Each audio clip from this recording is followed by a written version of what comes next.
Welcome back to Basketball Media Day on BYU TV here on BYUtvsports.com. Marriott Center, just right next door to BYU Broadcasting. Makes it easy to walk over and watch a game. I'm Jarom Jordan. We're going to chat with Raul Delgado in a moment. If you have questions for Raul, tweet them using the hashtag BYUtvsports. Use facebook.com/BYUtvsports or put them on Matt Carlino's favorite word, the widget, on BYUtvsports.com. So Raul Delgado, 6'2", junior, having played 2 years at Western Nebraska Community College. You're not the first BYU Cougar to do that. Rashawn Brodus did that several years ago. But you've been here before. This is familiar. You're from Mexico, Chihuahua, but you played high school basketball at Springville, nearby here. Right. What was that experience like? And you got to know some of your current BYU teammates from that experience. You know, the experience was great playing high school here in the States, especially from Springville, because it was a great city for me. It was amazing playing against, you know, like Kyle Consford and Brandon Davis, Tyler Haas, Nate Austin, Ian Harbour. I mean, these people that I play against them, it was kind of, you know, hard to play against them because they were good. And now it's kind of crazy just to think about that we're in the same team now, you know, like playing as a teammate and seeing as a family. So it's great. And you lived nearby the Collinsworths, right? You got to know them for a long time ago. Yeah, me and Kyle ended up being like the best friends for junior and senior year. I lived just a block down from his house, so we got to be really close. They ended up going to Provo High, living in Mapleton. You went to Springville, so you ended up playing them in some games. Right. That's got to be fun. Who won those games?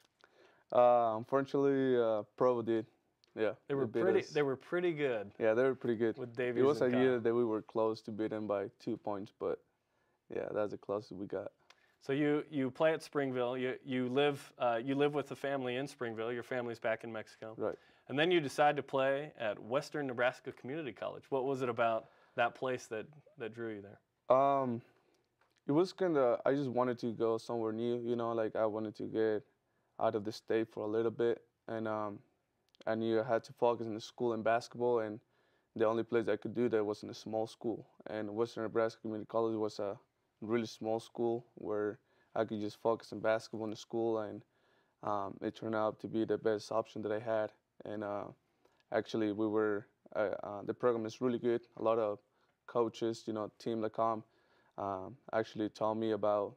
He was the first one who mentioned it, and I ended up going to my visit, and coaches were great, teammates were incredible, and so I fell in love with that place, and I ended up being there.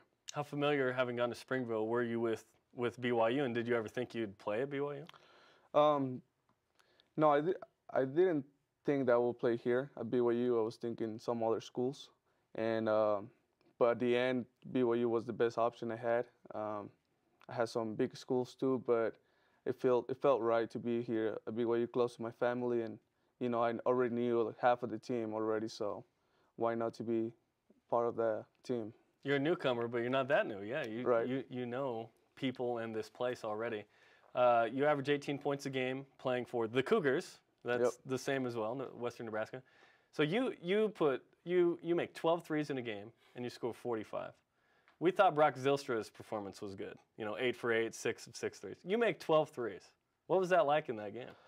I mean, I think everybody has one of those games, you know, that you can miss.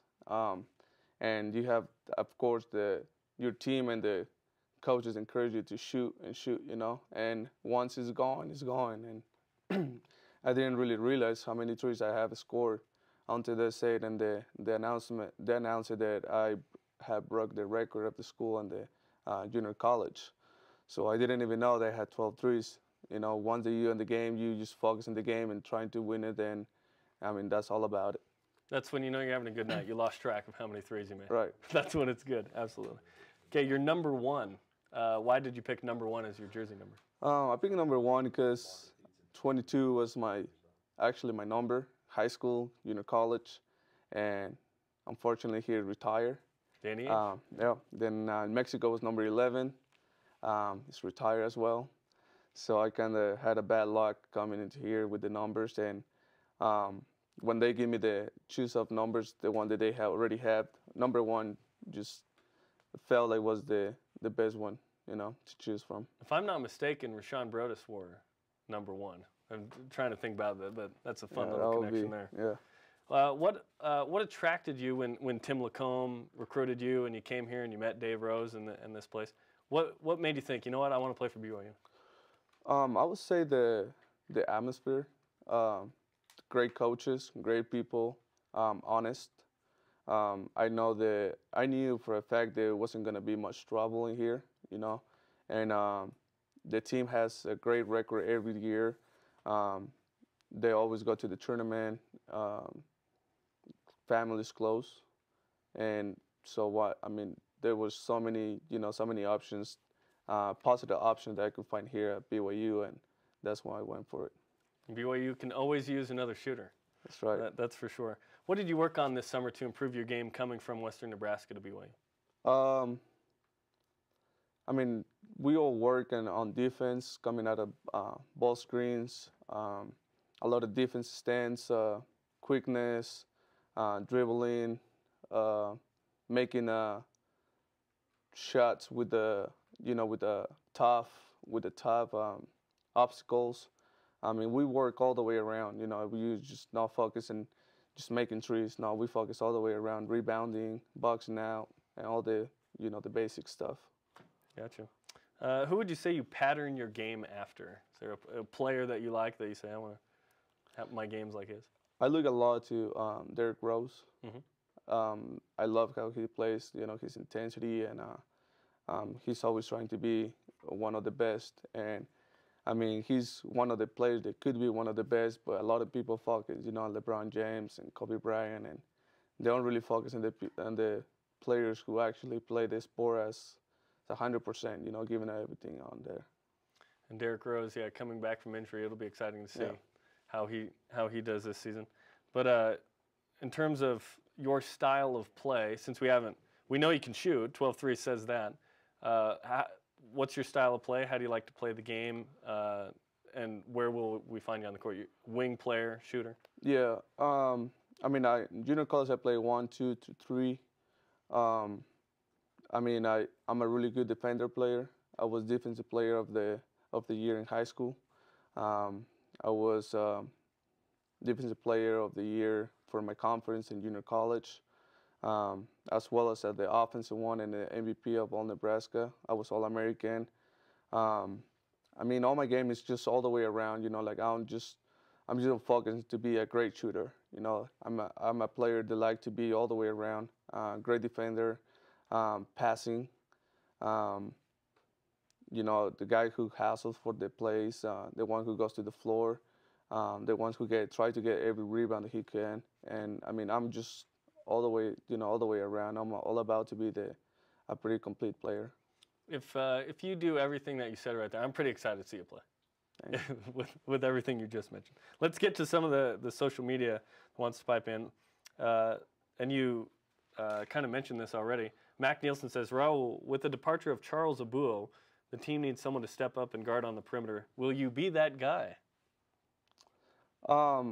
Yeah, of course. I think that I have been working really hard since high school to junior college, and to finally get here, the spot that I wanted to be, and to guard the best player from the other team. That will be a privilege, and I'm the guy who like to get the work done, and I'm pretty sure I would do. Do work. That's a good one. Kevin Schaefer, since we haven't seen Raul play, what are the strengths of your game? And you talked about those a little bit, but what elements would you like to improve of your game? I think I would like to improve.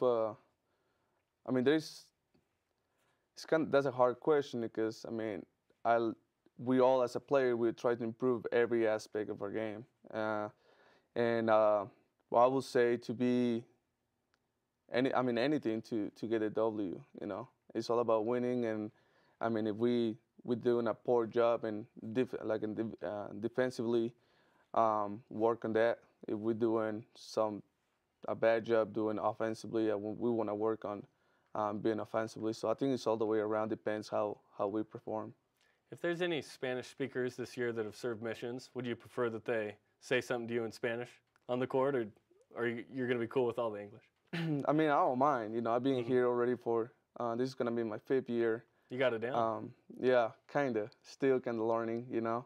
But, I mean, I love my people. I love Hispanics people, Latin. I think I'm a big impact for them because I'm just done representing Mexico. I'm representing all the way around. You know, missionaries are going to start the mission in Mexico and South America. You know, like that's just a big deal for me. You know, and I mean, I appreciate it if somebody comes like speaks Spanish to me, and you know, I would love that to interact to them in my language. Why not?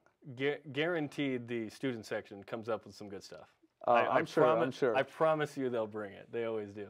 So if Agustina Ambrosino, you two can spit out some Spanish if you're working on a little play, maybe an alley-oop that Dave Rose like, what's going on here? Right, yeah, just like we do in practice. There you go, you're already doing it. Jeff Britt says, talk about your JC experience and how you think that will help you playing at BYU. Well, JC experience was really competitive. I was in the top conference where we play really good teams, number 1 in the nation, CSI, where they have the point guard Pierre Jackson, who's playing at Baylor, 55. We play against them. They were ranked number 1 in the nation my freshman year. They had a winning streak, like 30 games or so like that. They ended up winning the national championship, and we were the only team. We were my freshman year. If I'm not wrong, we were 13 freshmen in that team. We was only 1 sophomore. Wow. And we ended up beating them by 2 points at their places. And they were great players, you know, just not Pierre Jackson. There were some players that went to Connecticut, New Mexico. There's a lot of players, you know, that I played through junior college. They weren't big time junior college, from junior college to a college, so Division I. So I mean, the experience down in junior college is just, you know, a lot of people think like, yeah, it's kind of low level, you know, like a lot of people it's not that good, but it's actually, Marquette has 2 of the starters that went from JUCO into Division I to their team. So I mean, of course, junior college is a great experience. I don't regret it that I went to junior college, and yeah. Well, we're really excited to see you play. If you can put in 12 threes in a game, that'll be a nice thing this year. So best of luck, and we're excited to see you play. Yeah, thank you. Raul Delgado, JC transfer for the BYU Cougars. We're excited to see him light it up this season. Up next, Nate Austin, the big man, who can shoot it from deep as well. We'll chat with him in a moment. The former Lone Peak player, 1 of 3 on the team this year. He'll come in studio to chat. Use the hashtag BYUtv Sports, Facebook.com/BYUtv Sports, and post questions on the widget there on BYUtvsports.com. We'll chat with Nate Austin coming up on Media Day here on BYU TV.